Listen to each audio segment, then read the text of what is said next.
somehow got the number of the guitarist from the Bouncing Souls. Dude just stayed on the phone with me, and I heard him flipping through his like contact book, and he just gave me everything he had.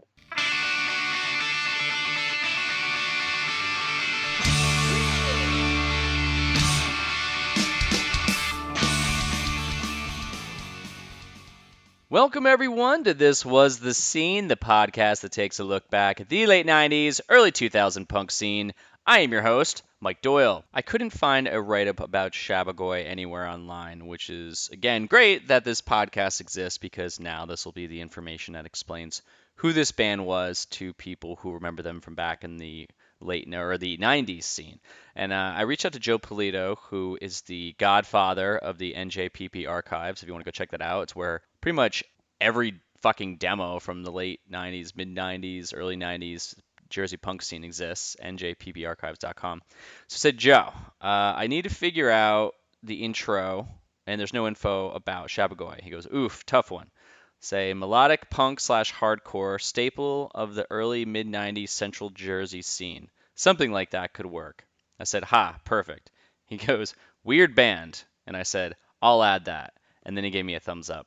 So thank you, Joe Pulito. Again, njpbarchives.com. Shabbagoy has been mentioned a few times in the last 105, well, this is 105, so the last 100 or so episodes. Shabbagoy has come up when people were mentioning names from back then. This is a very specific band to Jersey folks. Now, people outside of Jersey who have been listening to this podcast and are used to names like Hot Water Music or Sunny Day Real Estate or Dropkick Murphys, which was recently, Tim was a great interview if you want to go check that one out afterwards, after this one. But the folks who know of names where you say it and they're like, oh yeah, I know that band, they're probably not going to go with it. They're probably not going to know who this band is, but this also helps unfold, I guess, or open more eyes to the Jersey scene. So even if you didn't know who they were, it's still a really good conversation with Dan. So he reached out to me just to like bullshit about the podcast because he had just found it. I asked him if he was in a band back then, and he said, yeah, I was in this band, Shabbagoy. And I was like, oh, shit, you have been talked about on many episodes, so you should come on here, and we should discuss some of that stuff. And he said, yes, that sounds pretty great. And before I tell you about what we talk about, you can go on, again, NJPP Archives. You can look up Shabbagoy, and they have a bunch of music on the SoundCloud, which the link leads you to. So there's 3 albums on there. I'm kind of doing a shit job here. So anyway, so I got Dan on the Skype, and this is what we talked about. Jawbox, shows at high schools, the Bouncing Souls original sound, being in the Shades Apart Tainted Love video, talking to Tyler from Midtown, the Uprise shirt I found back in the day, the real Lamar Vanoy, One Nature, and a ton more. At the end of the episode, I'm trying to figure out the name of a band, and I couldn't figure it out at the time, but they're called Foxing, and they have one of the best live shows I've ever seen. They're on Triple Crown, so you should go check them out. They're pretty great. Make sure you check out the animated short I did from Heath Saraceno from Midtown's interview, episode 003, where he talks about how they almost got carjacked one time. It's on my YouTube channel, which is youtube.com/thiswasthescene, and it's going to be part of this animated series I'm going to start doing. Right now, I just storyboarded the next one, and I just need to get some time to start animating that, but I'm pretty psyched on that one. Today's episode is sponsored by my webcomic, dailyBred. I've been drawing and posting a new comic on Instagram every day since November 11th, 2017. You can find it by searching Your Daily Bread,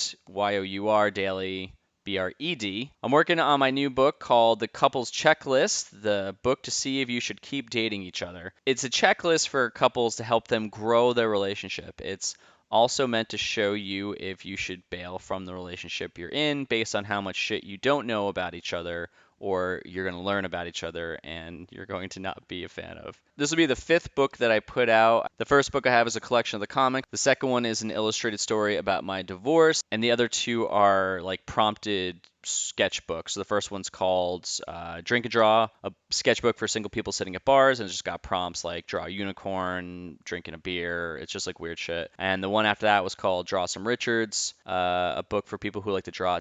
You get the idea. And it's basically just a book about drawing dicks. And you can find all of these books if you go to yourdailybread.com, and you can buy them there. But the next book should be out pretty soon. And lastly, 3 ways you can support the podcast. 1, go to patreon.com/thiswasthescene and sign up for $1 a month if you want to do so. Two, you can donate one time by going to thiswasthescene.com and just scroll down a little bit. There's a purple button that says or donate one time. You can click on that and donate whatever you want through PayPal or Venmo. And lastly, you can buy merch at thiswasthescene.com. All the proceeds help to pay for the time that's spent in the bills and all that fun stuff. Lastly, I need help spreading the word about this. So if you're a fan, please take a moment right now to text a friend and tell them to listen to this podcast. It's free. And if you don't want to pay for anything, that's totally fine. It just helps spread the word. People are more inclined to listen to something when their friend tells them about it. It's like a referral. So if you can do that, that would be super cool. Just hit pause and do it because you're going to forget in about 2 minutes. So please do that right now. Feel free to subscribe, leave a review, and share this with anyone who loves some punk rock nostalgia. With that said, let's get started. All I know is that the name has come up many times. So I'm just going to basically learn about the band by asking you a bunch of fucking questions. Yeah, that's fine to me. Dan here reached out to me. He had mentioned that he was in Shabbagoy. And I was like, oh, shit, this is perfect. Because, like I said, that band name has come up quite a few times in these discussions. I remember one of the people that was like really into you was Trucker from Mohawk Barbie. You said, I think we talked really quickly on the phone, and I was like, all right, shut up, let's record this. So I don't want to have everything just not be, brought up on the spot when we're talking. But you did or did not remember Mohawk Barbie? I do remember the band. I didn't know them that well, though. I just remember I'm pretty sure they played some shows. I'm pretty sure they set up some shows, but I might be mixing them up with another band from like the Hillsborough area. Maybe. Did you hear the cover? Are you in the NJ? Yeah, you're in the New Jersey pop punk group on Facebook, right? Yeah, someone just did a cover of their song, right? Yeah, John from Folly did a cover Yeah, with check it Joe. out. Yeah, Joe Pulito. I don't know what he did in it. I think he played on that. I think he played bass or something. But Joe's the one who does the NJPP archive. Yep, champ. Yeah, and that's where I got the Shabbagoy. And so you guys have your music up there. Yeah, he like somehow I guess he had one of our demos, and then I gave him I reached out to him and gave him like an unreleased demo. Was that the song Missing? Was that from that demo? Yeah, we basically recorded like a final 4 song or 5 song demo, and then literally broke up like either that same night that we walked out of there or the next day. Okay, so let's work up to that. So Dan grew up in the scene, and so the scene that you grew up in was like more like the early '90s, right? Sort of. I guess like so our band start. So I'm 44. I used to. I was in high school pretty much from like 90 to 94. I was in like a small like punk band that didn't really play much prior at first, and then we started Shabbagoy from like the members of that band, and then we started we put out a demo and started playing like in 1993, and I think we were a band until like 96. Okay, so let's slow down here because you're just like you're summing it up for everybody. I want to break this apart. All right, Okay, yeah. so okay, it was like the early '90s. So like, let's go back. Like, I want to skip the whole like what got you into music and all that shit, but I want to talk about. I wanted to talk about that. Did you have an answer? Because I can, if you were like Yeah. thinking of it. Okay, sorry. So let's start there then. So as young Dan was growing up, what got you into music? I was into basic, like, probably like sixth, seventh grade, you would say glam rock, bands like Def Leppard and all that were dominating the radio. Yes. And then around seventh, eighth grade, I started skateboarding. And then from, a few kids that are a little bit older, we started listening to music like 7 Seconds, Minor Threat, Gorilla Biscuits, Descendants, things like that. And I thought it was really cool and I was into it, but I didn't have an urge to want to learn to play guitar yet. Then all of a sudden I went to Middlesex County College, had a really big show when I was maybe like 10th grade. And I saw this band Jawbox play for the first time. And at that point, they were only a 3-piece. And there was just something about the band Jawbox that just seemed very attainable. Like I was like, and relatable at the same time. I was like, wow, this is so awesome. And I feel like I could do this. Why? Why did you feel like you could do it? Like what stood out to you? I kind of understood like what the guitarist was doing to an extent. I just seemed very like, it didn't seem as, I don't okay, scratch that. I don't want to say I understood what the guitarist was doing at the time. I just thought in the world of like blown up things, like they just seemed very down to earth and they just seemed very much like approachable and like myself and my friends at the same time. So I Yeah. was like, well, there's no difference between us and them except that they put this music group together and they seemed to really enjoy each other's company. So it just seemed cool. I think that's like the thing that stood out. I mean, we talked about Weston and bands like that, and that's like the thing that stood out to me when I saw those bands. Like when I saw Weston play with Face to Face at was it Wetlands? No, it was Tramps before it closed down. I remember that I had that same feeling because I had been to like I think before that was like a Stabbing Westward show, and that was like the distance between me and like even thinking I could talk to that band was like thousands of miles because I was just like these guys are just their own entity. There's just no way. But like when I saw Weston, that was the thing that I think made me like the punk scene, especially seeing it live because like I feel like those guys would actually say hello if I wanted to talk to them, Yeah, absolutely. which I think like a lot of like opened a lot of people's. I think it's like the one thing that got people to like the scene is that exact thing is like, oh wow, there's really no gap between me and them. Like we can hang out, and that's pretty fucking dope. And they weren't great, you know what I mean? Meaning they weren't experts or professionals yet. You could felt I felt like those bands at that time were on their way, on a path, but so they weren't out of reach. You were like, okay, you could see them getting better and crafting their art as you followed them in real time. So it's always exciting to see what some of those bands did next. I just did an interview that's launching this week with Tim from Dropkick Murphys. He's like fucking awesome. I mean, the guy's passion for that time is just amazing.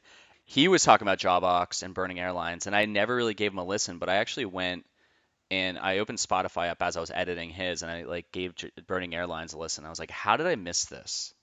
And see, that's that like bands like Jawbox, specifically Jawbox, changed my entire view on music. Prior to that, we like I said, listening to more straight up punk rock, like Gorilla Biscuit, 7 Seconds, things like that. And then all of a sudden, and then we got into like Bad Religion type bands and No Effects. But none of that stuff, I just liked that stuff because it had energy, but it didn't really strike a chord in me that much. And I liked some of it because they weren't singing about girls and things like that and being like sad. They were singing about politics and stuff like that, which I thought was cool too. Or just they were so abstract that you're like, I don't know what they're talking about, but I think it's cool because it's matched up against this cool music. Well, are you the kind of guy that when you listen to music, are you a fan of the lyrics, of the melody, or like a specific instrument? It's funny because I didn't realize until probably Jimmy Eat World Bleed American came out how much I didn't really pay attention to lyrics. I would read them, but it wasn't like a lot of the bands we listened to, like Elliot and whatnot, were all you couldn't really understand what they were saying, and I never really cared about it. Like I might walk around singing like almost made up words that match the same melody. It was in my head, and you'd be like, I always thought he was saying this, you know what I mean? Yeah. but but I never really cared. Once in a while, if someone would have a lyric that was very pronounced, that would really bother me, and I'd be like, and then it would ruin the song for me. But I always was a fan of abstract things where I didn't know what it was about and I didn't totally care. You know what I mean? Bands like Split Lip and Chamberlain, who later became Chamberlain, they were like had really like poetic lyrics. I thought that was always really cool. And it just seemed like when someone would put a lot of time into lyrics versus when I would see bands that didn't, or maybe people in my own band that didn't, it would, you know what I mean? I would see a stark difference and it would bother me. And I was like, the lyrics should be, almost like the fifth piece of the music. You have like the Yeah. vocals and the lyrics. Do you listen to the Brandon Kelly podcast, Road to the Skeleton Coast? No, I'll check it out though. Do you know who he is, right? No, who's that? He was a singer. He's a singer, Lawrence Arms, or one of the Okay, singers, and he was the singer in Slapstick. okay, cool. Do you know those bands? I know Lawrence Arms. I'm not really. I know some of their songs, but I'm not like a huge like. I'm not very familiar with their stuff. I just recognize them on mixes and stuff. Well, his podcast, they go through all the Lawrence Arms albums, and he's really fucking funny. Like he's very smart, and he puts his words together well, I guess you'd say, which is a dumbed down version of how I'd really want to put that. But he was saying when he was in Slapstick, he was at a show. This is like the early '90s, and some guy came up to him and he was like, "Oh man, I love X, so and so song because it reminds me of like my college years of something." And he's like, "Oh, that song's not about that." And the guy's like, "What do you mean?" He's like, "Well, it's actually just about this." And so he gives him like the rundown, and he's like, the guy it's like his heart was broken because he had the perception of what the lyrics were to him, and so then Brennan's like, there's like Two things I learned that day. He's like, one, I will never tell anybody what my lyrics are about. And the second is I have to put more effort into what I'm writing about in case this happens again. Huh, And that's cool. I thought that was I thought it was pretty awesome. So it's like I'm the same way when I hear a song. Like I even to this day, like the other day was it Josh from Right Turnetti? He was playing on the Quarantunes thing, or it was something he was doing in an NJPP group, and he was doing El Scorcho. And in the chorus, I realized that I've been singing the chorus like slightly wrong for 20 years, and I kind of like the way that I sang it better, which is this is just a long-winded way of me saying like I connect with what you're saying. So But so when you ask like what I focus on though, like I would say I really like when songs have groove in them and things like that, where I'm like, okay, this wasn't a guitar line that got brought in. And this is maybe after like playing in a band for a while when you start recognizing it was the band contributing so much. Like someone would just come up with a basic idea. It could be a bass line or something, and someone developed it and then they added something like on top of it. Like a guitar line was written on top of a bass drum groove or something like that. Like I find stuff like that really like interesting. And that's from probably listening like I had friends that were drummers growing up and they got me into like the later Bad Brain stuff. Not later, but like mid-range Bad Brain stuff like Eye Against Eye and Quickness and stuff like that. And it was so groove heavy. It was just cool to recognize the development, how when bands got more and more complicated in their development. But early on, Jawbox, their very first album was much more simplistic, and their second song on that album was called Impossible Figure, and it had a very melodic, clean guitar breakdown, like a short middle part, and there was just something about it that seemed simple enough, but yet like the melody of it like struck me enough. Where I'm like, I just want to learn to play that, and that's why I started playing guitar. and this was what year? Probably like 1992, maybe. Yeah, 1992. So when you did that, did you want to create a band or be in a band that sounded like Jawbox? Was that kind of like your goal? No, I didn't really have a goal. I just kind of wanted to play that in my room, and I had friends that were in bands that were starting bands and things like that. And I didn't, I just never knew where it was going to go from there. So what happened was like I had just extreme ADHD, I guess, looking back on it. And I took guitar lessons for about a year from a dude that lived at his parents' house and charged $7 an hour. I mean, he was a great teacher, and What? so yeah, it was crazy. Jesus. And and what was cool about it is he recognized that I didn't do anything that he asked me to do, but I would still go home and play. So he turned our lessons into just like a jam session. He would just be like, I would either bring something I made up, or he would just give me a basic chord progression to play, and we would just like kind of rotate back and forth, and we would just play off of each other and try to write off of each other. And he showed me how to like expand things and just cool things like that, and that held my attention a lot more. Um, Interesting. and then I never learned anyone's songs at all. I never even learned that Jawbox song. I learned something like close enough that I figured out, just trying to figure it out, but I still just gave up trying to figure things out. And I just started writing my own songs. Just like, oh, this is cool, this is cool, this is cool. You know what I mean? I just kept building like a catalog of stuff like that. Well, actually, real quick, do you still play guitar? Yeah. You should have you learned that song since then? No, but I could probably figure it out in like a minute. You should totally Like go math. back just to be like, oh my God, I finally know it. I have no time now since I'm in quarantine. And I could probably figure it out like without even I haven't listened to it in so long. I could probably figure it out without even going back to listen to it. It's just like it's burned in my brain. It's like 27 years later, I don't know, Right. whatever the fucking math is. Jawbox just played last year too. It's Yeah, great. that's right. They got back together. Was it just last year or was it like 2 years ago? It might have been 2 years ago. I'm losing track. Quarantine life, you know what I mean? That was like the same time, not the same time as the Pixies. They got back together way long ago. But yeah, it's just like one of those. I never got into Jawbox, and I've never listened to them. But just from doing these interviews, I feel like I need to really go back and listen to them, just because everyone keeps talking about, and Jay Robbins keeps coming up so much, especially recently because he's done a bunch. He still records bands, and he just did the Ultimate Fake Book, their latest CD. He just worked with them. Okay. Yeah, Yeah, I'll send you some songs. I got your phone number. I'll just send you some Spotify links of like intro songs to help get you into them. yeah, yeah, definitely. Talk about like your introduction into like the whole Jersey scene, because when you got into it, it was, I mean, this is like the infancy of it, right? I think so. I would go to like different schools would have Friday night they might have a quote unquote battle of the bands, but it was really just like a bunch of bands playing together. There was no like competition, and the bands were playing. It was even cool to see bands just set up on the floor and not a stage. You know what I mean? It just seemed more again more approachable, more. And I just remember seeing when I saw kids in my high school that were playing in a rock band, and they said they wrote their own songs. I was like, wow, this is awesome! Like, and it just again like it just like it blew my mind. Like I went home. You're an angry young like teenager, and I didn't really talk to my parents back then, but I remember going home and like going on and on about how cool I thought it was to like my mom, and she's probably like, okay, whatever. I don't even know what you're talking about, but like she saw that I was excited.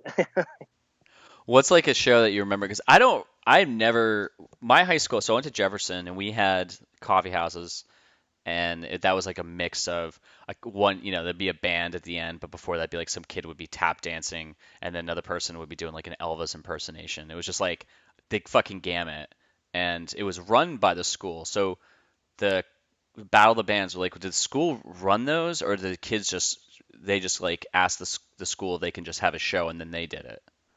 I think the kids just asked us. I mean, I'm not positive, but I think the kids just asked if we could have a show because it was very, again, it never seemed like any kind of competition. It was just like, again, we're having five bands playing in the cafeteria.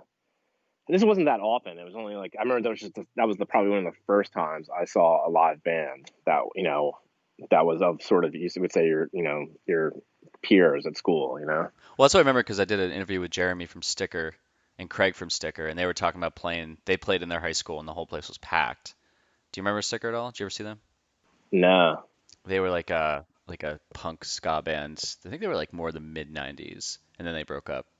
But so okay, so then how did that lead to then you getting into bands and then you starting to play local shows? so there started being shows at there's this place called the Rathskeller, which is just like a dump. It was like a little like I guess it was like a rundown sort of coffee bar place maybe. They started having shows on I think it was on Sundays and then but it was still like just a common group of friends. It was really like a community that was centered around music, skateboarding, and BMXing, and it was all like interchangeable players in a whole group. So and that was one large community. So people you go skateboard with, and then they would say like, "Oh yeah, I play bass, or I play drums, or I know this guy that plays drums," and stuff like that. And then like, "Oh, why don't we try to play together?" And then so you play in someone's garage or their basement. And because I didn't know anyone's real songs, I just started writing my own, and I didn't even know where to go with them. I just would have like a riff or something like that, and I just started building from there. And at first, it was terrible. Like I wrote stuff that was not. It was too complicated, I guess, but not and too complicated in a very bad way. You know what I mean? Like I didn't know how to contain things correctly. So I remember at one point I just made the decision. Like I tried to play it with a bassist and a drummer, and just none of it worked, and it was just a mess. So I remember thinking, all right, I'm gonna go back to just even though I could play stuff that's more complicated than just power chords like I'm just gonna write songs in power chords and get like that down and get like just write like some melodies and grooves with that. And so started writing like fast songs like that. And then over time, you just start tweaking things. And I started adding in a note here or there to make the chord not be a power chord or whatever. And you started noticing different changes in mood and things like that with that. And I just kept building from there just kept going with it. And at some point, like just more people kept being like, "Yeah, why don't you play here? Or we're setting up the show." But it was always like just a massive group of friends, and then that grew into like the surrounding towns as well, like Hillsborough, Basking Ridge, Watchung. It just kept being like people kept offering us shows, like, "Can you play here, play there?" And it just kept building. And but for like 1993 to like 1994, it was tame, let's just say. You know what I mean? Your average show would be like I don't know, like 30 to 50 people. And then something happened like around 94, and it probably had something to do with more the branching out, where now we had like cross seeding of bands and even members of other bands from different towns. And so all of a sudden, like, all the kids from the town over would go and vice versa would go to these shows, and then it would grow from there. Do you remember like one of those shows in the very beginning, like anything that stood out? It's a stretch because again, we're thinking back to when we were like 15, 16, 17 years old and what Right. what meant something to us, but I don't know, there could have been a show where you're like, I just remember this thing happened at this first show or something like that. I remember back then there was a lot of like circle pit style moshing. I don't even call that moshing. It was just people would be into fast punk and then they would go like arm in arm a lot and try to get into like this, the circular motion. It seemed like a very like call to brothers kind of arm, like just a unity kind of thing. There wasn't any like anger in the mix. What was like the majority? What was like the sound though? Was that like more like the crust punk kind of stuff, just or just like the Ramones style shit, or what was like the style, the main, what was the sound that every band was trying to create then? So this is what's strange. Like back then, I think back to this group of bands, and I don't feel like anyone was trying to be like anyone, which is strange. No one really like held anyone up and thought like this is what we want to be like. People would say they would like stuff, but then they would go and you would see what they were writing in their band, and it would still be different. So especially because I feel like a lot of the drummers from our area, they none of them were into punk. Maybe for some reason they had other influences, or they were just better trained, and so that always made things go in a different direction. Well, didn't Bridgewater, wasn't Bridgewater, wasn't that where the Souls were from? Where were they, Bernard's, I forget. They're from Basking Ridge. That's it, Basking Ridge. Okay. So, I mean, and scratch this from the record. When Bouncing Souls came out, they were terrible. Like, I remember back then, we were all used to make fun of them. We were all like, this band's fucking awful. Like, they were like, just like a funk band. Why would you You want to know, keep that? I mean, I will keep that out, but like, I feel like you should totally keep that in. no, I mean, if you want, you can. No, keep it in because I'll tell you what happened is after that, they were terrible and they had this like EP and it was just like bad Red Hot Chili Peppers kind of music. Really? And Wait, they were yeah, they were a funk band when they started. yeah. That's wild. Okay. Funk was an interesting thing. There was like funk. I mean, even my guitar teacher like taught me how to play funk, and it kind of changed the way I just learned to look at things. And but funk was intermixed in a lot of bands back then. Well, it was like 311 was kind of they were coming out around that time, I think. I think they were still later, but there was a band that came up from like Baltimore, DC, that was playing in like their Brunswick area called Lucy Brown, and they were on like Megaforce Records, I think, which is like in the early days of it, and they were just like a sick like funk sort of band, but that was like hard at the same time. I guess you'd almost like compare them to, like a Living Color, but they were just it was like mind blowing. And like it was like funk and like blues and hard rock mixed together. And it was just like everyone just kept calling it like a fusion band back then. Yeah, that was it. Fusion bands. There was just to cut you off for a second. There was a band. It was in my high school. They were called Sweet Pickles, and this is shit, man. This is like 92, 93, I think. But yeah, that's exactly what they were. They were like a fusion band, and I was like, what the fuck is that? I remember like the lead singer had bongos or some crap when he was playing or something. I think like we were going to go watch them play at a party, and I think my mom picked us up because it was just like getting late, and I didn't get a chance to see them. But I was just like, what the fuck is this band doing? Like, what are they putting together right now? This seems like something I just don't care to listen to at all. Yeah, that's what I mean. I remember I was writing stuff that I felt like was like too complicated and didn't work and all that. That's what it that turned me off all the fusion. I'm like, and maybe it's just because how bad I was at that time. I'm like, I need to like focus here. I need to like stick to a style and not try to incorporate different elements. But I wasn't intentionally trying to incorporate elements. It was just because I had shit coming at me from all directions, I guess. Yeah, I mean, it's kind of how it starts though. You have to figure out you have to eat everything on the menu and be like, okay, I don't like this. Start going with like what you don't like first, because that's a definite, and then like the things that Yeah. you do like, you start to kind of that takes a little bit more time because you're kind of on the fence, but everyone knows exactly what they don't like. They're like, no, I fucking hate that. You're like, okay, that's an answer. That's a definite answer. So don't do that because it doesn't match. Yeah.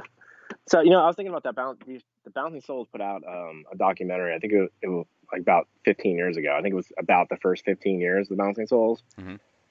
I think they'd show them playing like in their backyard back then and playing funk music. The singer had like his head shaved except for a really long braided ponytail, and he would like swing it around, like he would like whip his head around.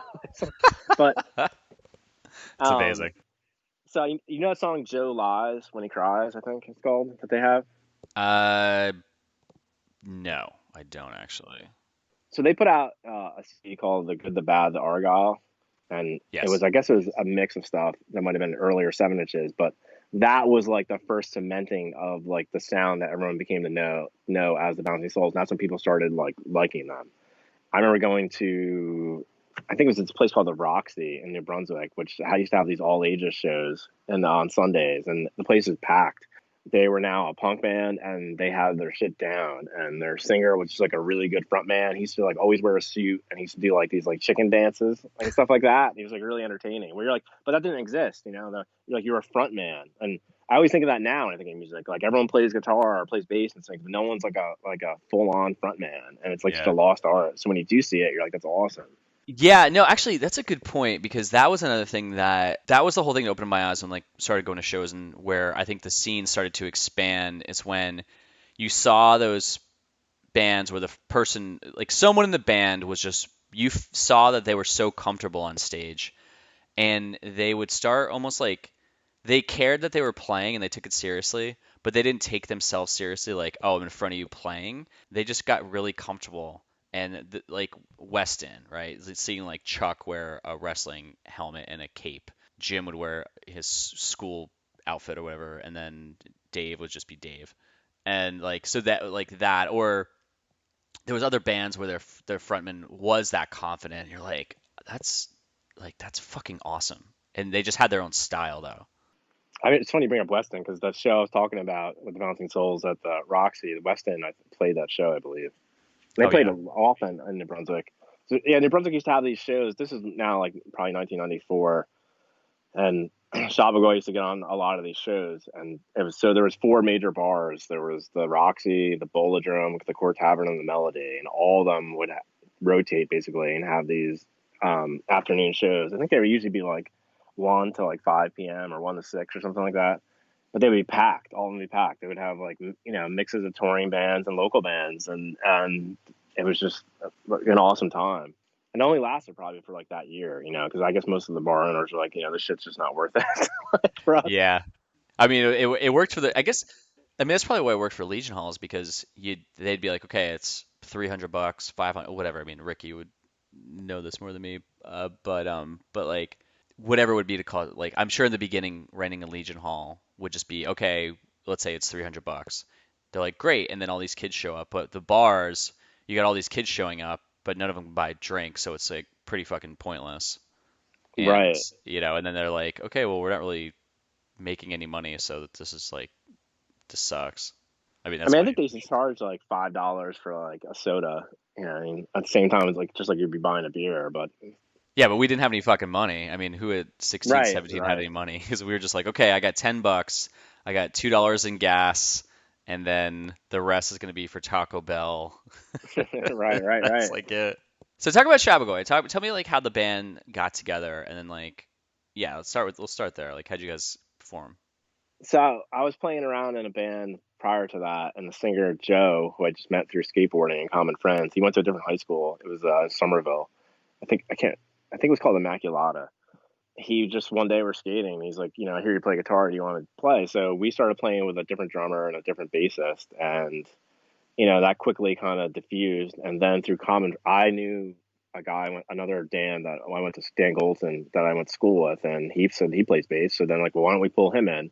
And then one of our other friends knew the drummer, and who also was a grade below me in our high school. So then he just said, "Yeah, come over." And he didn't listen to any kind of the music that we did at all. He just listened to like straight up like Metallica and stuff like that. And we just started jamming, and like that drum, he had like an explosive style that we felt like added something to us. Like where we would just have something that we would thought was heavy, but he would make another part that'd be heavier or faster, and and he was like spastic, and we're like, cool, let's roll with it. You know what I mean? Like some of the stuff was even faster than we could have played at the time, but we would just figure out how to do it. And it was crazy because the dynamics of being in a band. There's only so the personalities. It's just like it's chaotic, and Yeah. myself and the drummer were, I guess, more type A like people, and we'd always be like at each other's throats. But it was like this tension that like the other people around us that were our common friends. I don't know if it's like they worried about us or just thought it was entertaining or both, but that like probably fueled most of what we did. And like the other bands would like talk about it, like these guys are gonna kill each other probably one day, but today they're okay with each other. It seems like. So I don't know if it almost seemed like we were gonna break up every single show, but we didn't. I don't really know, but I sure heard a lot of. I remember a lot of arguments. Put it that way. So here's a question on that, and this is like more of like sometimes I try to get psychological even though I have no degree in psychology. I don't know, I'm just curious.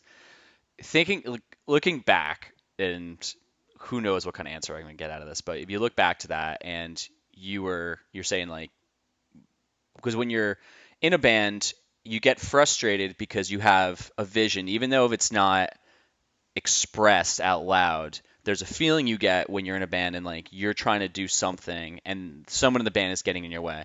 So do you think that you guys butted heads because do you think that them do you think that you were more worried about looking like an idiot because they weren't doing what you wanted, or do you think you were mad because you really wanted this to go somewhere and you thought they were going to get in your way from having the band go somewhere?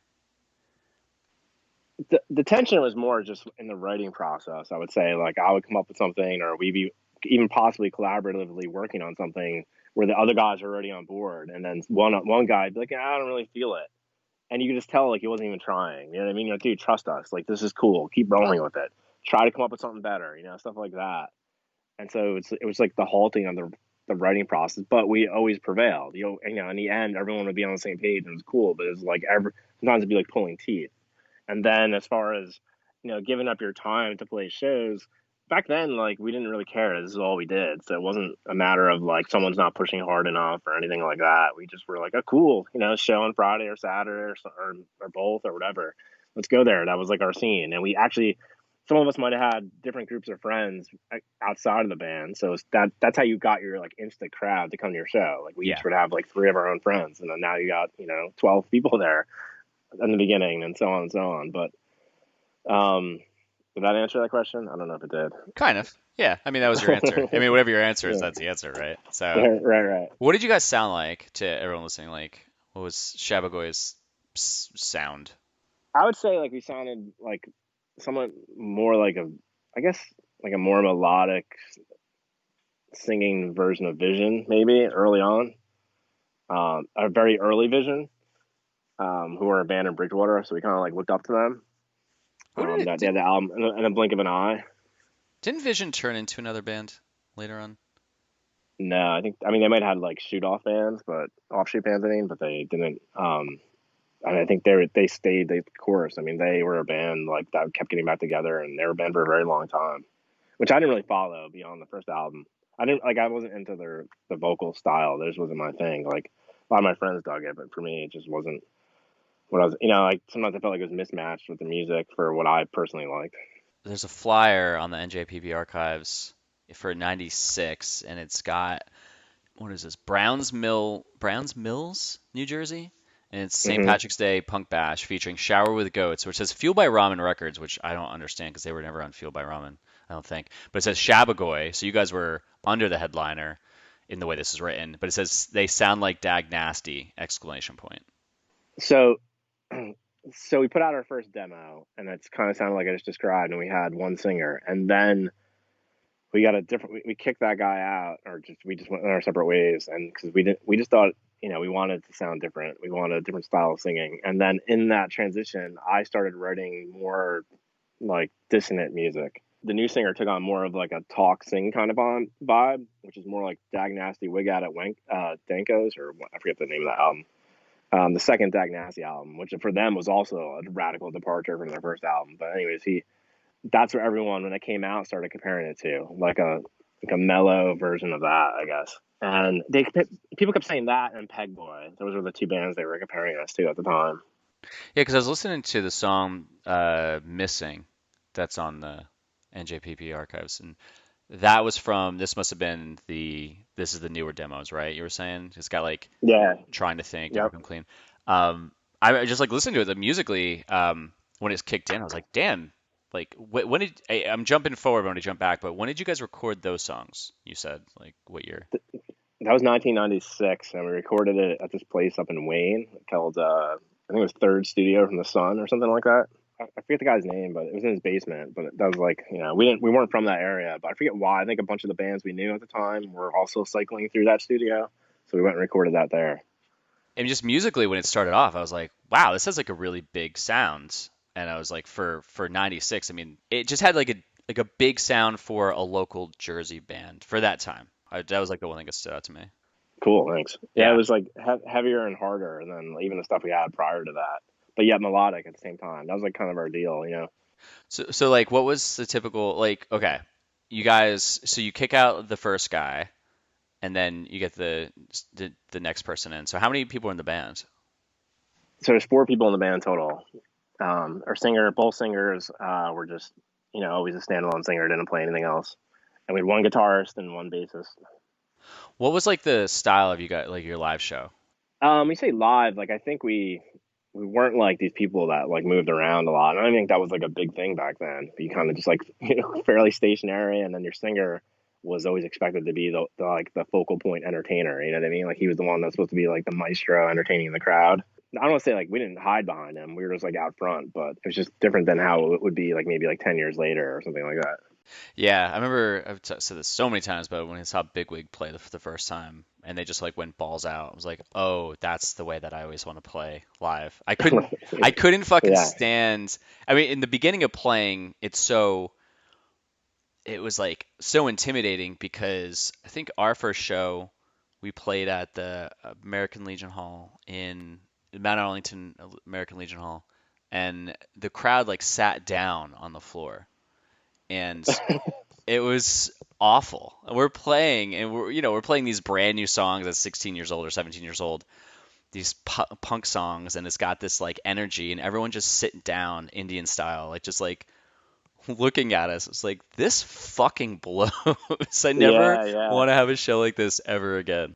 I mean, I feel like back then most of the shows that we played were all the kids, and half the crowd might be in people in other bands at the same time. But it was everyone was just enthusiastic about, I don't know if it's just something to do, and they were like happy to be there. But everyone was, no matter, if you had six bands, everyone in the crowd was there for all six bands.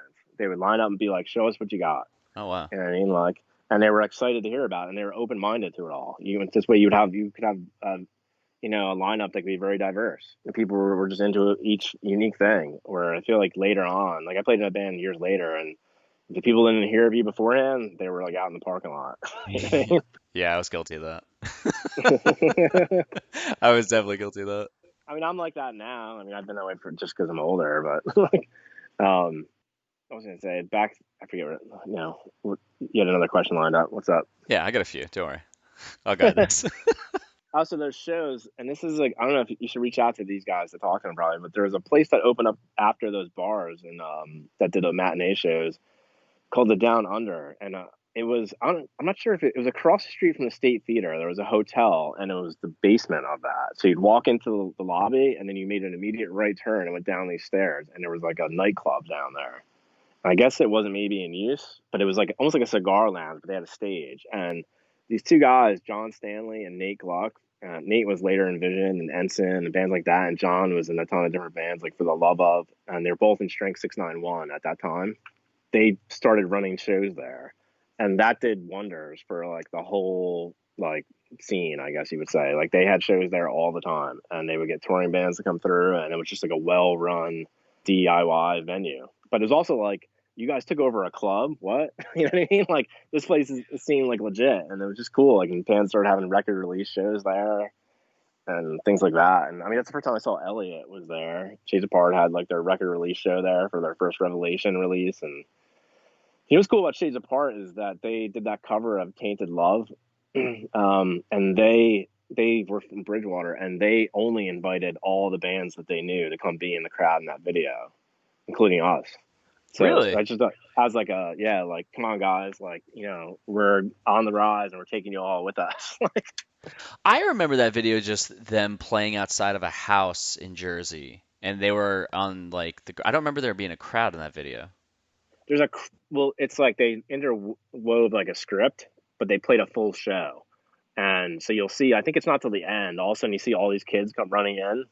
That was like a stage. They had everyone come run in like as they're up to the stage, but it was, it's hard to explain without like without being there. But they basically had everyone come to like it was like a barbecue slash show, but they were the only band that played, and it was in their the bassist backyard. Yeah, I just pulled the video right now because it's on YouTube.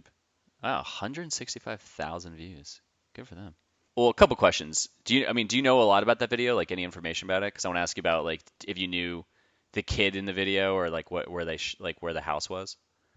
The house, it's on the western side of Bridgewater. I forget where, but the kid in the video is just an actor. Like no one knew who he was. It was just I forgot that some director came in. They brought outside people, I believe. I remember thinking like we didn't like most of the production crew, including actors, like we didn't know and we didn't care about either. We're just kind of like you met you show up and you just saw your buddy. You're like, let's go shoot the shit over here until they're ready to go again. You know Where in the video are you? Do you remember like your scene in the video, like where you're like, oh, there I am? that it's somewhere in the end. I'll go back and look at it. I looked at it a long time. It's just at the very end you see all a bunch of kids start running and there's like I think I'm riding on someone's shoulders. Yeah, I just saw that right now. It's right in the middle. All of a sudden, so the whole premise is that this kid is singing to this girl in the window, and Shades Apart's over in the side, basically playing the Yeah, music. And so then right towards like the end, I'm just like here, all the kids they all just run in. Yeah, and it's then cool. yep, there you. So there's a kid with a white T-shirt on someone's shoulders. I don't know. Yeah, That's I very mean, vague, there's but multiple kids on multiple shoulders, so I'll go back and look. I'll shoot you a text. yeah, actually, I'm just gonna message this to you now. Here, I don't know if you're. Um, Yeah. Okay. but what was cool about Shades Apart though, so they had put out an album like 1989 or something like that, and they at that time they re-released it on their own record label called Ultraviolet, and then they were going to start putting out bands themselves, and then they got on Revelation, and then that kind of plan kind of fell apart. But they were still like very supportive of like all the bands, and they were kind of like 6 7 years older than all of us, so we kind of looked up to them. Yeah, I remember we played a show with them in Rockaway. It was Threadline. Just and actually, I remember that name. yeah, the singer he just reached out. Craig, he just reached out to me on Facebook. He's like, "Hey man, I don't know if you remember me. Like, I think he had stumbled across the podcast, and he's like, yeah, I was in this band Threadline, and we used to play together. He's like, I haven't talked to you in a while, and I was like, oh my God, I'm like, I've talked about you so many times in interviews. He's like, really? It's like, yeah, because they were like the nice people. And then Chad, he was dating a girl that we knew that worked at Hot Topic. These are all just random conversations I've had throughout interviews. But yeah, so they opened up, and then we played. This is when I was in the band Congress of Cow before we turned to the Lanemeyer, and then but Shades Apart they played at the end, and the singer had on an astronaut suit. Like he put on like a NASA astronaut, just not the helmet or anything like that, but that's what he would play in. And I remember they showed up there. It was a really small crowd, and I was just so surprised. I was like, this band's on Revelation. Like I thought this place would be packed. I was just so confused. Yeah, that was like I've never seen a show where he did that astronaut suit. I just never really got that. I don't know if they were trying to like, it sounds like they had an identity crisis or something because that wasn't like the Shades Apart that like even matched the music in some sense. Like they started getting a little bit mellower there, but I mean, they're still like, they were great songwriters, but it was just, I didn't get it. You know what I mean? They kind of, I like lost and like I was not attached to it anymore when I started seeing that. I think some bands just started throwing shit against the walls and just being like, all right, let's kind of spruce things up a bit and have more of a fun show. So I'm gonna wear this, and maybe that'll be a thing. Or I remember like one Sure. time we got into it for a minute where we would all wear like black t-shirts, or like one time it didn't even match the vibe. Like we were this upbeat band and we're like trying to be all emo. We had one show in Massachusetts in uh, God damn it, we had like a light behind us that just shot out because I think I saw a video where like the Refuse or something did this, and I was like, this doesn't even match our vibe. I'm like, I don't understand why I thought this was a fucking good idea, but you just like played around with ideas to see like what would be our stage show, you know? Sure. Sure. But I was, apparently, yeah. okay. I Now was you go. listening to like a lot of your, like some of your other episodes and everyone talks about how like Nirvana like blew everyone's mind and it came out and all that. I just have like a different memory of it. And so in my high school, at least the group of friends that like we were in bands and all that. When and Nevermind came out, we were all like, "Oh, that's cool," and that was it. That was like the extent of the excitement. Oh Like, wow, damn. and it was like all the we just felt like all the other bands that we also listened to at the time were also just good. And it wasn't until years later that I would go back and listen to Nirvana and be like, "Wow, these songs are not only great." But like the pop sensibility here is here. It was just, and all these songs are very different from each other. It was like so. It was like such a collection of like just as a general songwriting principle. Like, but it took me years to probably appreciate that for what it was. But again, back then, I mean, even back then, we were listening. Green Day was an established band already at that point too, just not on a major. Yeah, but you knew. Yeah, but you at this point you were going to shows and you were going to local shows, right? Yeah, and what made it interesting, so there weren't really like national shows to go to. The only place to really play that brought in outside acts for the most part that were like true like national touring bands. Sometimes they would play in like a VFW hall, but for the most part it was at City Gardens in Trenton. Yeah, I've never been there. Um, I never it went was there. like I mean it was like a dump, but that was the place to play. And there was like there's a whole documentary called Ride on the Dance Floor that's out about that place, and it's just the owner was really cool, but he was into all kinds of music. Yeah, I remember seeing Green Day, like, you're still again, like, 1991, something like that coming through. I remember actually getting the first Green Day album and thinking, wow, this is so poppy and so catchy. Like, what, this should be the biggest band, like, in the world. Oh, And it wasn't until, like, a few albums later. I remember actually thinking when Green Day, people were like, oh, they sold out, this and that. And I'm like, I don't know. I feel like this album is actually hard, the new album, whatever the third one was, Dookie. Dookie. I'm like, this is actually harder and edgier than the previous two albums. So I don't feel like they sold out. I feel like they made a better album. I always love that. I mean, the whole sellout thing. It's people who preach that bullshit. It's like I remember. I think I forget what point it might have been because I totally bought into that crap when I was like 16 or 17, and then I was like, oh yeah, I'm starving when we're on the road, and we have Right. our van keeps constantly breaking down, and we have no money. And I thought of it like when the people who said that, I always wanted to just be like, well, did you go to college? And they'd be like, yeah. It's like, well, did you go for what you want to do? Or, maybe they said, yeah. And I'd be like, well, are you getting paid for that? And they'd be like, yeah. I'd like, so what's the fucking difference? It's like, Right. even now I'll still see even on Instagram, there's a bunch of artists that I follow and people will just make these comments when they're asking for money or donations and people are like, you should donate that to like a cause. I'm like, get fucked. You should Right. donate. It's like, oh, I'm sorry. Are you gonna work for the next month and donate your fucking salary to a cause? Yeah, no, you're not. So eat shit, you fucking idiots. Totally. I hate that so much.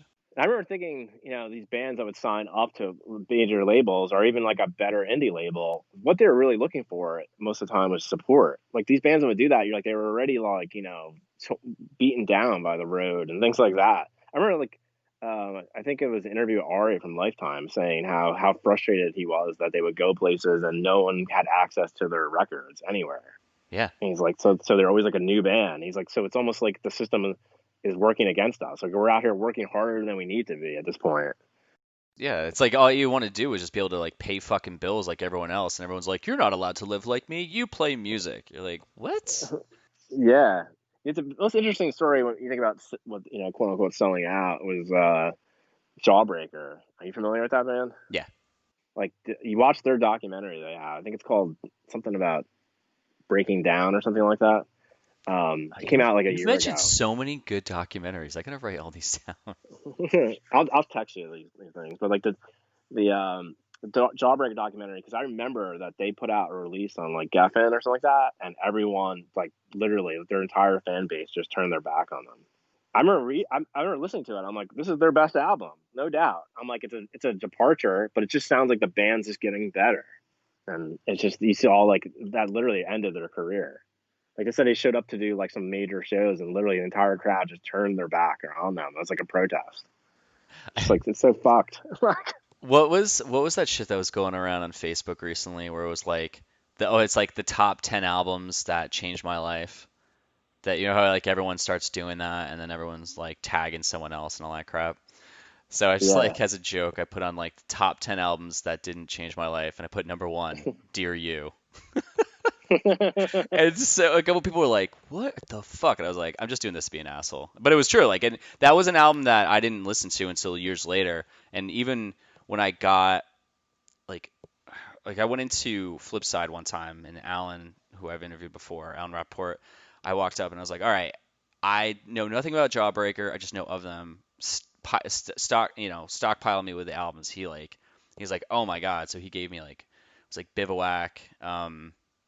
He didn't have Dear You because Dear You wasn't. You couldn't even find it back then. Yeah. That was That's how like crazy it got. impossible. Yeah, and then I forget there was like a couple more, and I listened to them. I was just so used to all the poppy stuff that I was just like, this guy's voice is so harsh. I can't connect like everyone else. And it was until years later I was like, all right, yeah, I get it.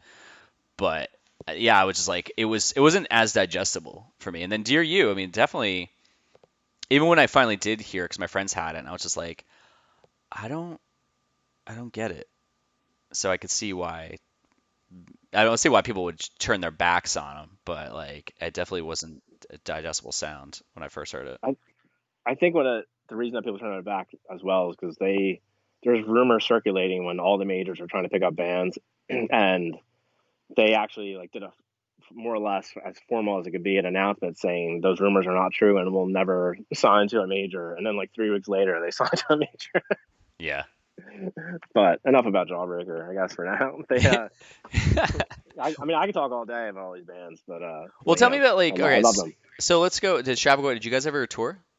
We never toured. We just played on the weekends. We played like in Long Island. We played down in South Jersey and all over Jersey pretty much. But most like our home base was circulating like Bridgewater, the surrounding towns, and New Brunswick. And that was like the steady like flow. Like there was basement shows there in kids' houses that were like 300 people were there. Wow. And you're like, what? You're like, how's this even possible?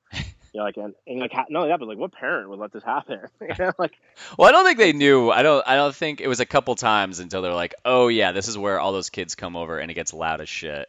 And the cops suddenly show up for noise. Yeah, it was cool. There was like like a groundswell. I mean, at that time at 94, 95, like that in the fall of 94, I went to college, and then I was kind of disconnected from things, and I would just go home to these shows. And at that time, like our demo had been circulating all like throughout the surrounding area, and we come back, and now all of a sudden more and more people knew the words to our songs and stuff like that. And then we heard that there were bands actually covering our songs from our demo, and we're like, what the hell's going on? Like, are you covering our songs from our demo? Like, this is so weird. Oh wow. But it was like flattering. And what's cool is, I mean, years and years later, probably like honestly, this might have been like 2002, 2003, something like that. I was sitting, my really good friend Phil Bartell, who's the bassist in that band One Nature. He was a tattoo artist, and he's really now like renowned tattoo artist. But he's working at a place called the Ink Spot on Route 22 in Greenbrook, which is like half hour or so from Bridgewater. And we were just sitting there hanging out at his shop, like goofing around and talking about something. I think we were talking about a movie with like Kevin Spacey in it or something. And then the guy getting tattooed, I didn't know at the time, he's like, oh yeah, I met that guy. And he's like, in my job, I travel a lot. And he's like, I'm like, what do you do? And he's like, oh, I'm the guitarist in Midtown. And he's like, I know you guys. And then he pointed out my friend Phil. He's like, he goes, your two bands made me and my friends believe that we could write songs that were better than what we were seeing on the radio and MTV. You made us believe in ourselves. And we were like, it's like everything just stopped. We're like, wait a minute, what? Because like like our bands were long broken up and we didn't give a shit. We just thought it was like whatever. That was fun for a few years. You know what I mean? And for like to get a compliment like that, we're like, get the fuck out of here. And then like we literally like drove to the record store after that dude left, like and bought like the first Midtown album and like listened to it. Was the guy in the tattoo shop? So he was it Tyler? Yeah, it was Tyler. Wait, he was a tattoo artist?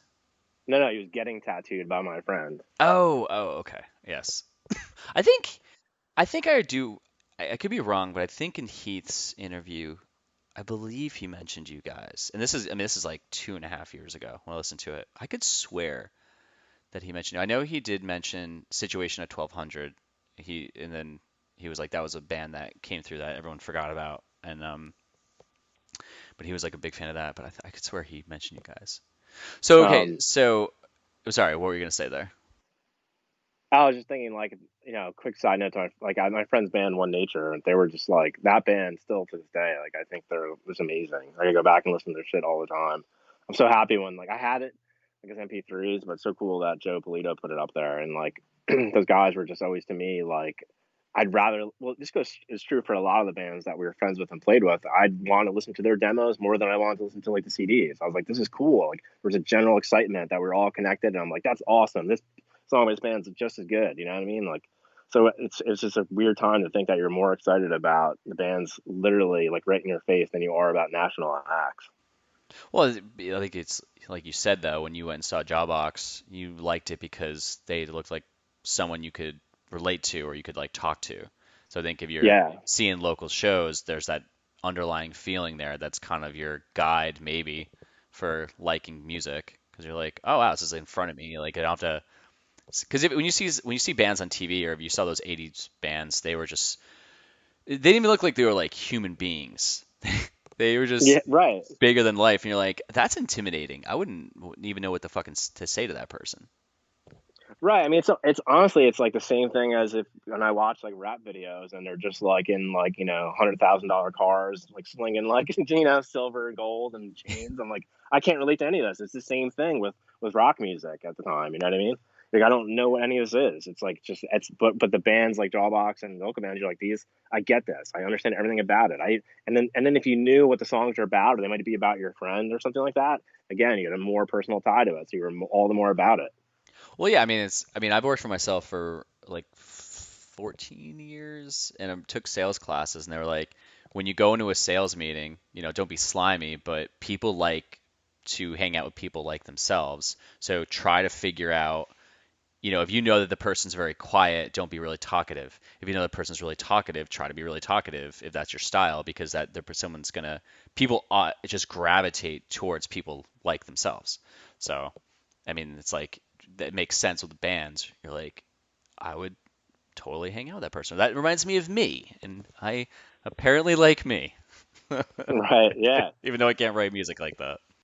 Benny from the Gaslight Anthem was like 2 years younger than me, I guess, in high Yeah. school, and his band used to play with some of our shows too, and they used to book shows like in their basements. Like their guitarist, I think, and their bassist both had like externally accessible basements, like whether it was through the garage and then downstairs or from literally like a step case outside.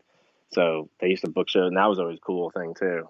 Yeah, I interviewed him. He's episode 49. He talks of all he does. All we did was talk about promoting shows and him like booking at Manville Elks Lodge, which was just awesome.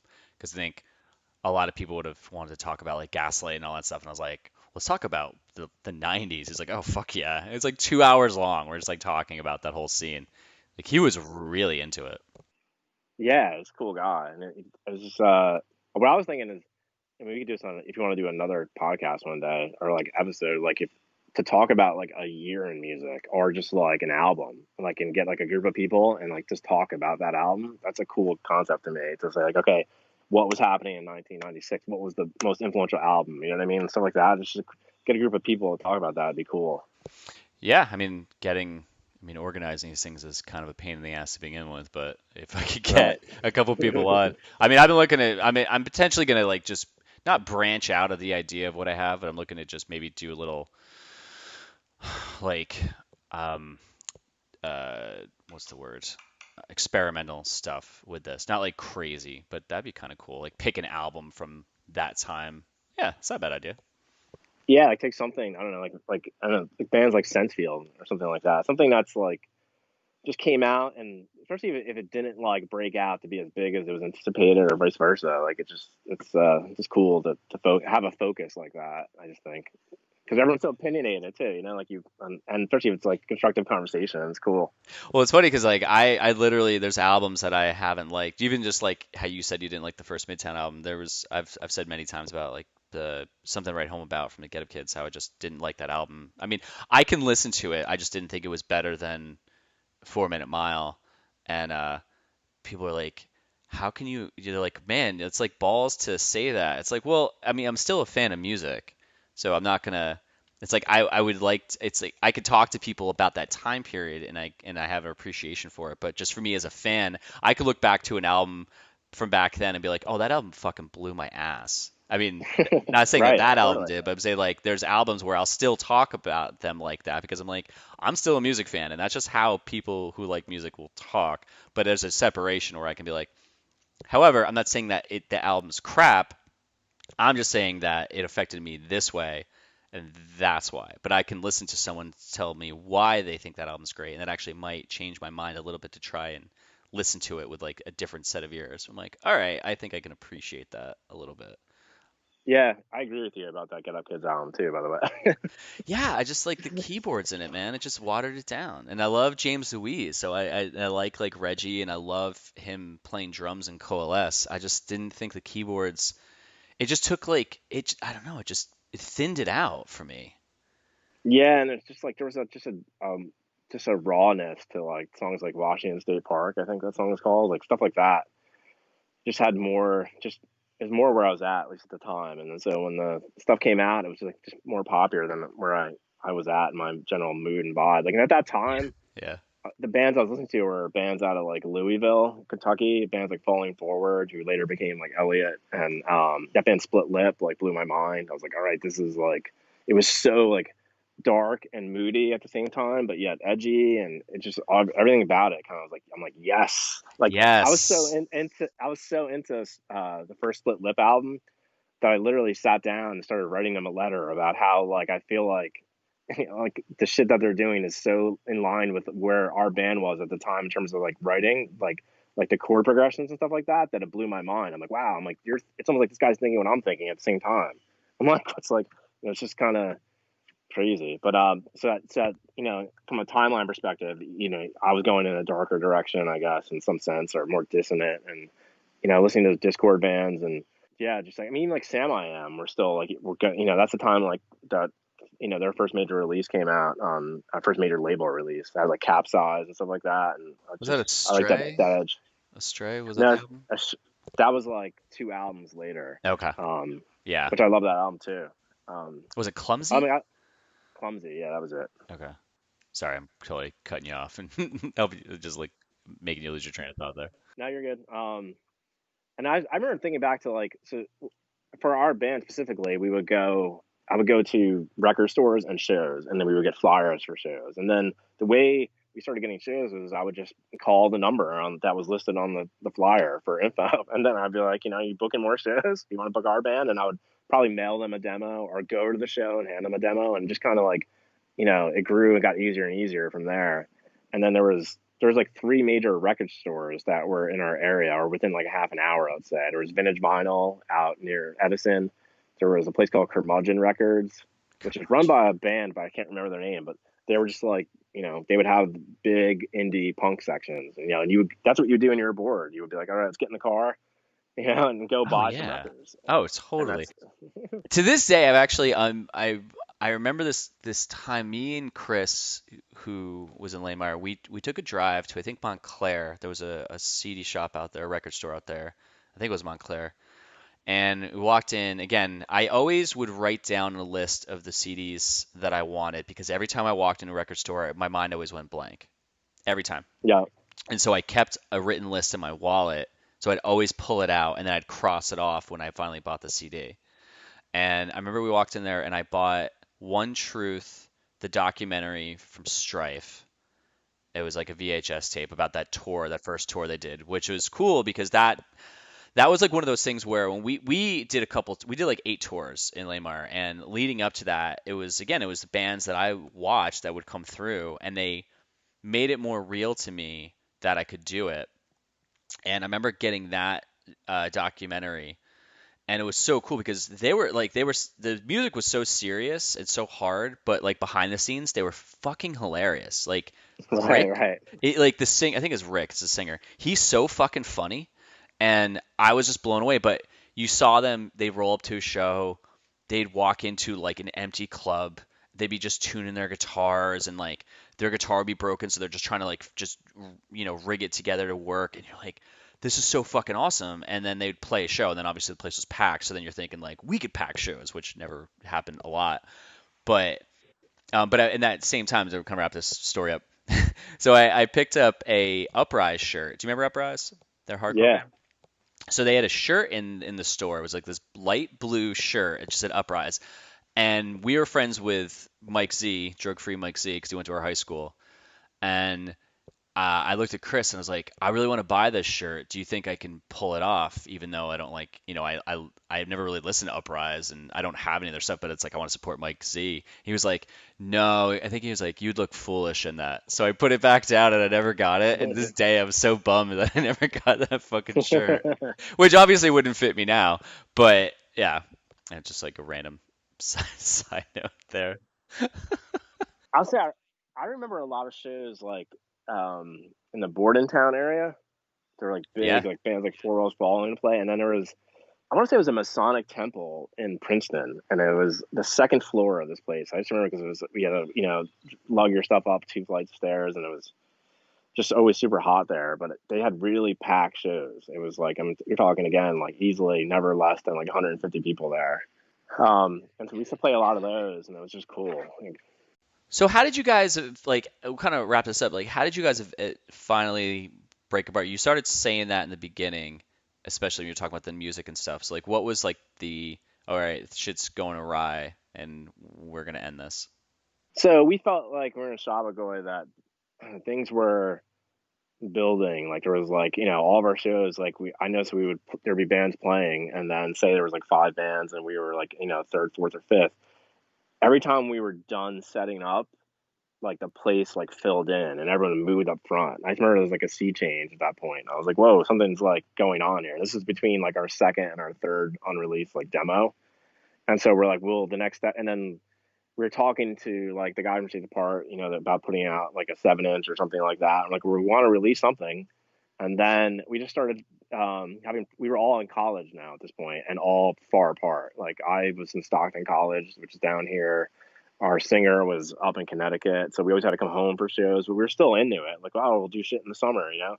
And then we just felt like getting pulled further and further apart from our drummer, and that's why like by the time, and he was getting he had a whole different group of friends and things like that, so he was just over it one day, and we recorded a 5-song demo, and literally that night we were like, that's enough. I don't remember if we got in fights about it or at that night or what happened, but I remember I was like bandless at that point, but we still wanted to play, and then that band One Nature had broken up as well, and then the drummer from One Nature was like, I'm available, so we started jamming with him, and we kind of started writing new songs, but he had such a different style, and he pushed us in different directions.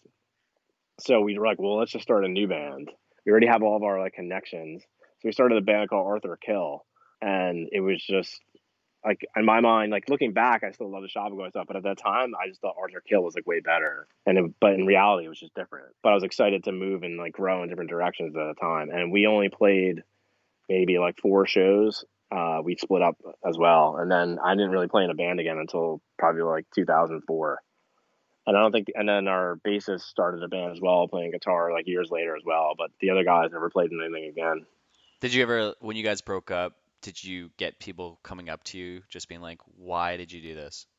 Not really, because at that point, like I was already in college, and I just stayed like in college. Like I didn't really go home for the summers anymore. So like I was kind of like growing into whole different new groups of friends, you know what I mean? That already knew my whole deal. And just there was none, there was, I didn't, that's why like when Tyler had, the whole thing at the ink spot was getting tattooed, I'm like, wow, someone gave a shit. You know what I mean? Like someone gave a shit beyond like, one day.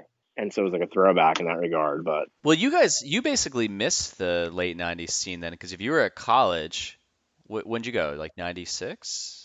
so I went to college in the fall of 94, and then I would go home and play shows like 94, 95, and early 96. And I would go to some shows, but not many. Like I missed the whole Manville Elks thing. Like I was gone for that. Wow. I think at that time, like, by 90s, yeah, I remember going mostly to shows like at the church in Philadelphia because that was closer to me by then. And maybe like, other places like that were in Philadelphia.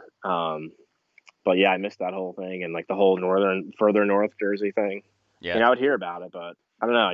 And I was also like changing a little bit musically. Like I was starting to grow into non-punk bands at the time, and I mean, I never really deviated. I still love all those bands. I still that's my tendency. Like I'm still just like at heart a rambunctious person, I guess. So it's like as much as I might put on something like reggae or something like that, and I'm like, this isn't doing it for me.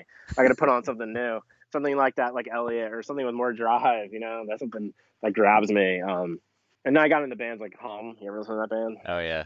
Yeah. Someone just sent me a video of them playing on like David Letterman or something, and they just are fucking shredding Yeah, playing they changed Stars. my. They just put out a new album like a week ago. You know that? I did hear that. Yes, I did. I should check that out. It's fucking good too. Like, you know, like it's like as if they never skipped a beat at all. It's like literally just what would have been their next album right after the last one. I feel like you and I would have had the same taste in music. Like I liked a lot of harder stuff, but it wasn't like Yeah, super like again, the spectrum would be like I loved Quicksand, I loved Manic dude, Compression dude, I so much. love Quicksand. Not Yeah. only do I love Quicksand, I talk about them all the time. Point like even today, like Slip is fucking phenomenal. Like Yeah. I'm like you forget when you don't listen to it for a while. You put it on, and you're like, holy shit! You're like, this is so good. And at the same time, you instantly in your head start comparing to newer bands. You're like, why does everyone suck in comparison to this? You know, like you know what I mean? Like, Like didn't you? The roadmap is here. You just follow it and you'll be yeah. fine. Well, I would always love if someone put out a documentary about the time frame that like roughly that led up to Quicksand, and because bands like Yeah. that dude came out of Gorilla Biscuits, and then the guys from Dag Nasty came out of Minor Threat, and even guys in Jawbox, all those bands were in simpler bands playing more straight up punk, and then they started getting better at their instruments, and then they had no roadmap. They all went their weird ways, and they became things that were very unique in those few years. You know, like even bands like Shudder to Think, you're like, what is this? There's no comparison to this. Like, so it was just cool to see that, and it'd be cool to talk to the people about the struggle of getting on the same page to even write music. Because as you know, when you play with other people, like as everyone's changing in their own ways, and so that's always the growing pains of a band in terms of writing. That's why you'll struggle through like one song or two, and also you'll get a burst of like four because now you're all like linked together again in the right way. Well, it sounds like you have a podcast that you need to start there, my friend. It only takes five Yeah. hours per episode. It kills your Saturday mornings 'cause you have to edit, but it's completely worth it. Well, it's funny because I am starting a podcast, but not about music. We have like 10 episodes recorded already. We're trying to figure out to get the flow down. But it's about just my buddy and I have like a certain dynamic where we talk, and it's just about like life, I guess. That's I'll awesome. shoot, I'll shoot you like a couple of like Dropbox messages just to get your feedback on it. Yeah, absolutely. You know, I was gonna tell you about the Balancing Souls. I remember like I was like maybe like a junior in high school and Shabbagoy was first starting, and I somehow got the number of the guitarist from the Bouncing Souls, and or it might have been the singer. I forget which one, but the dude just stayed on the phone with me, and I heard him flipping through his like contact book, and he just gave me everything he had, and I was like, wow, this dude is so cool and so helpful all the time, and that's like was really representative, I guess, of that time. Like everyone was willing to help each other. Yeah, you were telling me that the other day, right? Is that like one of the stories you were telling me? Yeah, yeah, Because you were just like looking to, yeah. I mean, I think that's the thing. So the other day in the NJPP group, um, Jay had on Brian, who's the bassist from the Souls, and it's like these guys just. I mean, Brian even took his time out on a Friday night, and granted, like no one's going anywhere, but he still jumped into this group that's dedicated to the Jersey scene, and he's sitting there just bullshitting with Jay about that time period. Like these guys, like I think that was just embedded in those dudes because they just were like, yeah, like this is part of the scene or where we can help or what we can contribute to. Like even so to this day, they could still just have that vibe where they're like, yep, we still do that. yeah. I mean, I worked at this florist in Martinsville, and this guy named Lamar Vinoy worked there, and they have a song called Lamar Yeah, Vinoy. yeah, And he actually lived like 2 blocks over from me. Um, that's but amazing. he like it was awesome because on his wall he had this. It was basically a massive wall where he painted Gumby surfing. I just remember that. But anyways, That's awesome. he was not into like the Bouncing Souls kind of music, but he was like their friend. So he was like, I remember him saying, I was like, oh, what kind of music can you do? He's like, I only listen to the Jesus Lizard. And I was like, but he was so like strong about it. I'm like, right on, my man's into his convictions. Well, But, it's like you can never. I mean, even it's like think about your really good friends. It's really hard. Well, how could to me, I find it very hard to have my friends like anything I do.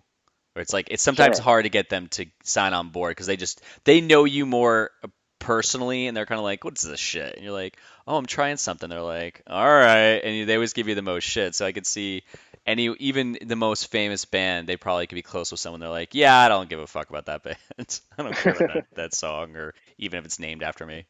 That made me think about when we were in Shabbagoy, we had this like tumultuous period where we like changed singers, and like because we had common friends, like I felt like the people in our like at least immediate hometown were kind of just not psyched on us.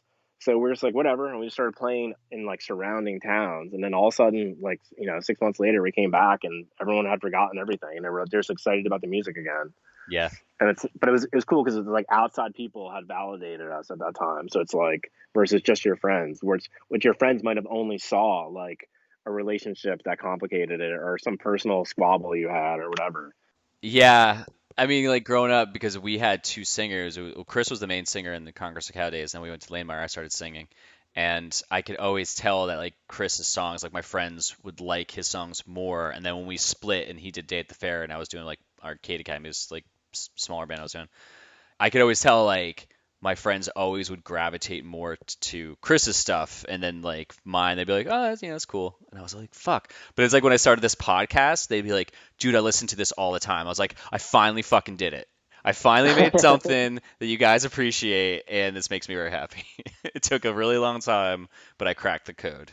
This is great. I remember thinking that there's this band One Nature I mentioned before, but they had a song called Blindside. I'll send you a link to it. And I remember thinking back when that came out, I'm like, this is like the best shit ever.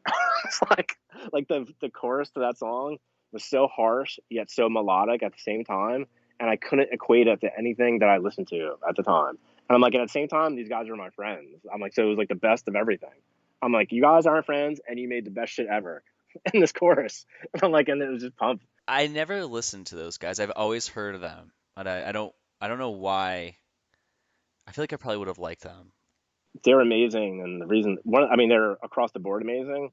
But going back to frontman, they had like singular frontman, and he was like a mix of like entertaining and intensity. And he was like, I mean, he would like convulse on stage and stuff like that, where you couldn't take your eyes off of it. You're like, this dude has commanded my attention.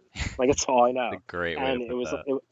it was just like amazing to the point where it had this like intensity to the point where we're like, is he gonna like literally lose his shit right now? But I mean, it's not that you want it. I mean, and he never did, and I was friends with them too. And I was into the fact that their songs were never just about like simplistic shit. Meaning, like I mean, they would have songs about what if you put all your faith in like the country, and then the country is no longer there. Like who do you believe in then? You have to learn to believe in yourself, like stuff like that. That's why like when Hot Water Music came out, I was so blown away by why their songs were about their personal struggles to become better people again and again and again. And I'm like, this is like amazing. I'm like, and this is why this band like is bigger than the sum of its parts, basically. I'm like, and that just like changed my view on music in general. I was like, this is the shit that's making a better and better product. Well, that's the thing is like I like you're more in touch with your own personal shit. So if you turn the microscope or you turn the lens on yourself, you're gonna have more of a real like the lyrics that you have are gonna be more authentic instead of you. That's why I couldn't get into the bands that talked about politics because I just don't give a fuck about politics. I really don't fucking care. I mean, I'm paying attention and I know which way I'm gonna vote, but I don't like they just get so mad and I'm like I get mad about shit that I care about and I don't need to read up on all this crap and 'cause it just doesn't connect with me. I just don't fucking care at all. Sure. I mean, I liked Propaganda because he was just super smart and the music was really catchy and he like had like a sarcastic tone, but he was super fucking pissed. And something about that I just really loved. I completely loved it because he was like so balls out, like against everything political. Dude, that band like fucking blew my mind recently. Like I didn't listen to them past that first album when it was like How to Clean Everything, which is like fucking a long time ago. Yeah. But I heard that song Without Love, I think it's called, and Which it's album's like that a on? whole. I'm not sure what album it's off of, but I'll dig it up. I'll shoot you a text. But the it was just like a whole different band too. Like it was, and like level of complexity. It's like they turned into like a complicated like metal band with like a punk angst or something like that. Well, the second album they did, the second album they went. I mean, the second album they went like like the first album is digestible and it's got that Fat Record sound, but it pushes a bit past it because they're talking about something. But then Let's Talk More Mm, Rock, it's like wow, that got harder, and then it just like I've heard some of the other albums, which I just lost my love in just a lot of things they were really talking about. But I remember when like Today's Empire, Tomorrow's Ashes came out. I think Monkey, who was the roadie, he was like roadie in basically every band back then. He messaged me when I think one of those albums came out. He's like, "This thing is fucking. This is like one of the best albums I've ever heard." I was like, "Huh, okay." Yeah, I think I saw a documentary on the Descendants or All or both or whatever, and Bill Stevenson recorded them. And I guess Bill Stevenson was one of the main songwriters in All the Descendants, and they asked him like what really blows him away, and he said that band and that song like blew his mind. He's just like, and that's why I went and looked up that song, What's the name of the song again? Without Love. Without Love. Okay, I'll have to. I mean, it's on the level of like the guitar playing is insane, and you can't even believe the guy's singing and playing at the same time. It's one of those things. Yeah, I didn't. I mean, he holds it. A lot of other guitar players have it down by the waist, have like that cool look. He literally has it like up like on his chest because he's just shredding the whole time, and he's like a really good guitar player. Yeah, I mean that's.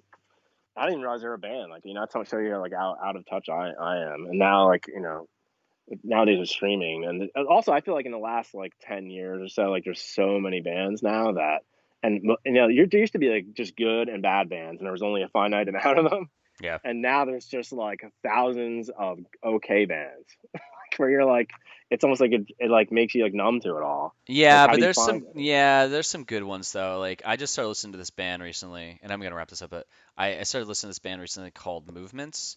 Um, It's a I, cool name. yeah, I really like them a lot. There's something about like they don't really they don't ever switch over to like distortion, but somehow they pull off this big sound with like a clean guitar. And Huh. I don't, yeah, I like them. And then I've talked to these guys a lot, but like Balance and Composure, I fucking love that band so much. Every album they put out is amazing, and their transition from where they were to where they ended off, they ended is like so different, but I still love their style. But if you go back and listen to the first record, like the EP, and listen to the song called Rope, Okay, I'll or check it. Burdens. Like those two songs are so fucking like awesome. It's just like this heavy. I don't know, man. It's like the guitar sounds are like hum, and his voice is. You got to hear it. I don't know. It's like great. So there are some great bands out there to this day, though. You just got to really look for them. Yeah, I mean, I didn't mean to like trash like now. Oh Like no, it you does like did. no, like no, I said I mean like there is actually I was gonna bring up a band that I found like somewhat recently. The band that they're called the Dangerous Summer. Dangerous Summer. I feel like I've heard that.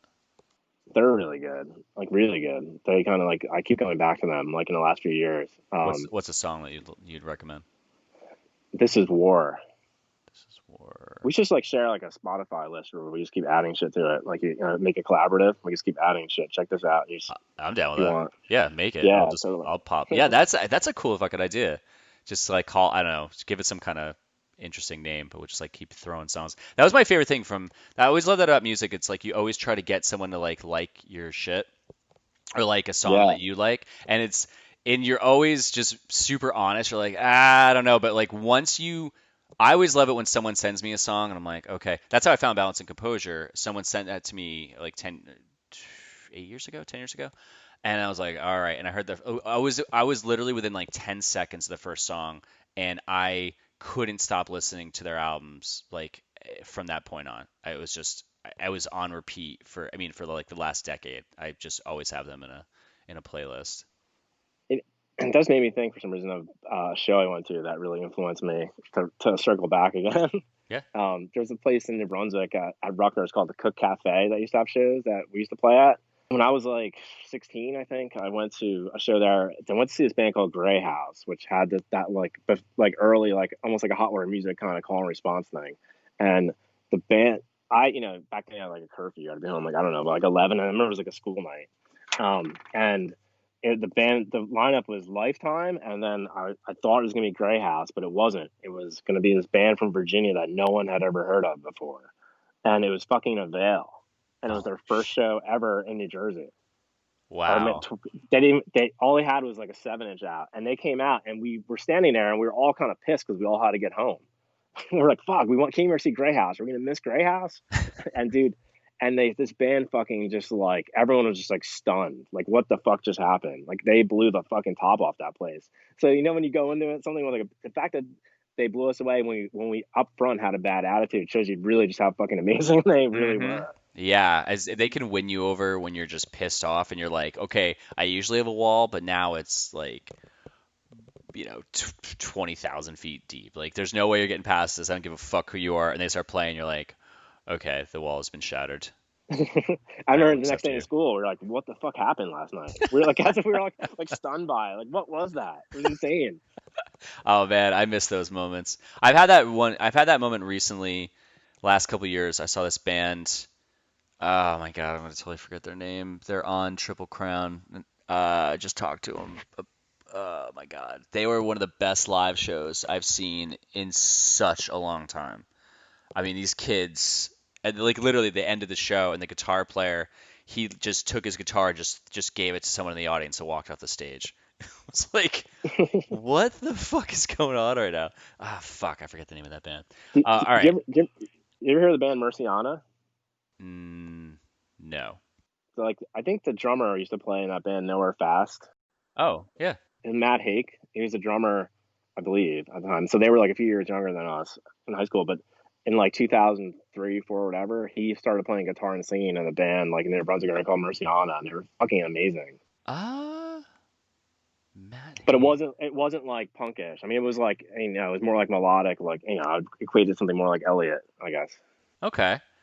I'll have to check that out. What was what was the name of that song by Dangerous Summer that you recommended? Oh, this is war. I'll tell you, the number you called me on the other day is your cell phone, right? I'll just Yeah. shoot you a text, or and I'll start a playlist, and I'll invite you to it. Yes, yes. And Do I'll that. I'll add like the Dangerous Summer songs. I'll add some of the Merciana songs, and I'll just keep adding to it. And then you add shit to it too, that like Okay. balance compose or whatever. And then that's it's like old school. Now I'll start sharing songs and get back into it. Yeah, no, this is awesome. I love it. No one else is allowed to be in this because I don't want any watered down, crappy ideas or suggestions. Yeah, Um, and tell me if you do or don't like something, and we'll hone it. But oh yeah, I I would feel like totally. I said, I think we might have similar tastes. So that'd be cool. Yeah, no, this is great. Wow, I love this. Cool, man. All right, well, I'm gonna wrap this up. And all right, so we covered you guys breaking up, and we covered playing show. Yeah, I think we covered it all. Was there anything? Because I know when we were talking today, you had a couple stories. Was there anything you definitely wanted to make sure that you wanted to talk about? I just wanted to mention like those people I thought you should interview, like John Stanley from X Number Five, because how much he did for like the quote unquote scene back then, like how well he promoted shows in his band, and Nate, who was in Vision. They're just really good guys to probably talk to, and they must have 1,000 stories. Like Nate had when he had cancer a few years ago. I mean, pretty much bands came out nationally to play like these two massive shows in Asbury Park to support him. Just shows you how influential like he was, from like just being the nicest dude around, and it was just like just cool to see. Yeah, I mean, if you have connections to them, definitely Yeah, yeah, look, I'll dig it look up. it I'll get up. their numbers. I'll get you the number for Shades Apart. I'll get you a number for One Nature if you want. Yeah, yeah, absolutely. And yeah, I mean, I don't. Yeah, I think that's it. I mean, I wanted to tell you like a story about how like the guys from Bounty Souls gave us all those numbers, and they didn't even know us. It was just like a random phone call. Just shows you how supportive and cool they were. And I can't think of anything else really. Yeah, you got that one in. Yeah, so I can't think of anything else really. That was my main one. And then that's it. Cool, man. All right, so two questions before we go. One, even though you kind of plug things, but what would you like to plug? It could be something you're doing, or it could be you can throw us out for someone else who's doing something, and you give them a spotlight. I would really just honestly like to plug your podcast and Joe Pulito's thing, because both of them kind of came at me at the same time, and I was like, "This is fucking so cool!" Like it's like taking me down a whole different memory lane that I'm now promoting both of your things to everyone I know. Oh, wow. So as far as something, it just is. It's like something like I mean, when I started thinking about what to talk about for this podcast, I'm like, wow, it's like just cool memories I didn't think about, and it's really just like, especially during quarantine times, it's just Yeah, been such an uplifting thing. that's And awesome. I'm just real psyched that you guys took the time, both of you guys, to do what you're doing, and hope you keep doing it, because you say it takes time. Like you said, it takes like 5 hours to edit, and it's just awesome. So like as far as promoting, like I'm gonna be promoting you guys. Thanks, man. No, that's really nice. I Sure. appreciate that. Cool. All right. Well, last question. What scene ethics do you hold on to this day? I think just like that whole concept of everyone, things being larger than the sum of their parts. Like if everyone supports each other, like in terms of like playing, bands and all that, like that's how things build, and it's just cool. So when people are like just being naysayers, it just sucks. And the thing I remember from back then is just how everyone supported each other. and went above and beyond. And that's just, I don't know if that still exists in music. I don't even know if there is a scene, but that's something that from what I gather from even listening to your podcast, was unique to at least New Jersey at that time.